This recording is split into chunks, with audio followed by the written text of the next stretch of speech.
দেশকে রক্ষা করার জন্য আপনাদের মাধ্যমে এই মেসেজটি আমি দিতে চাই। সবাই আসুন আমরা পলিথিন বর্জন করি, পাটের পণ্য ব্যবহার করি। অর্থবিত্তের কাছে নত নাহি করো শির, পালিয়ে যায় চোর, লড়ে যায় বীর। আজ পাট আছে বলেই আমি নিজেকে গর্ববোধ করি। এই কারণ এই দেশটাকে চিনেছে একমাত্র পাট দিয়ে। এই দেশটা ছিল পূর্ব পাকিস্তান।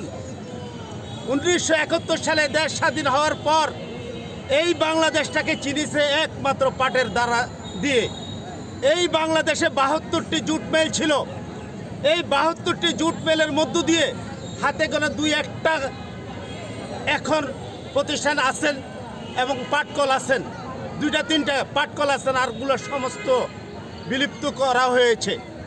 আর বিলুপ্ত করার কারণে এই দেশের মধ্যে যে পলিথিন প্রবেশ করেছে, এই পলিথিনের কারণে আজ ক্যান্সারে আক্রান্ত হয়ে লক্ষ লক্ষ হাজার হাজার মানুষ মারা যাচ্ছে, ডেঙ্গুতে আক্রান্ত হচ্ছে, বিভিন্ন মহামারী রোগে আক্রান্ত হচ্ছে শুধু পলিথিনের কারণে।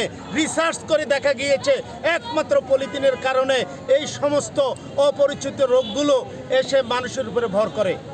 আর যদি পাটের ব্যবহার থাকতো, এই পাটের ব্যাগ থাকতো, এই পাটের শার্ট থাকতো, লুঙ্গি থাকতো, সমস্ত কিছু, এবং 300টা পণ্য বানানো সম্ভব এই পাট দিয়ে। যদি 300টা পণ্য বানানো সম্ভব হয় তাহলে অন্য প্লাস্টিক এবং পলিথিনের প্রয়োজন ছিল না। এখনও সময় আছে, এই দেশকে বাঁচান। এই দেশকে বাঁচাতে হলে সমগ্র বাংলাদেশের মানুষকে পাটের উপরে নির্ভরশীল হতে হবে এবং প্রশাসনকে হতে হবে, সরকারকে হতে হবে। তাহলে পাট আবারও যদি সোনালী আঁশ, এই শব্দটা বিলুপ্ত হয়ে গেছে, এই সোনালী আঁশটাকে আবার সোনার মতো করে দেখার প্রয়োজন সময় এসেছে, সময়ের দাবি। সবাই ভালো থাকুন, সুস্থ থাকুন, সবাই সুস্বাস্থ্য কামনা করে আমি আমার আজকের এই 21শে ফেব্রুয়ারিতে এখানে এসে আমরা এই স্লোগান দিয়ে এবং প্রতিবাদ জানিয়ে এটার মঙ্গল কামনা করে শেষ করলাম। আল্লাহ হাফেজ।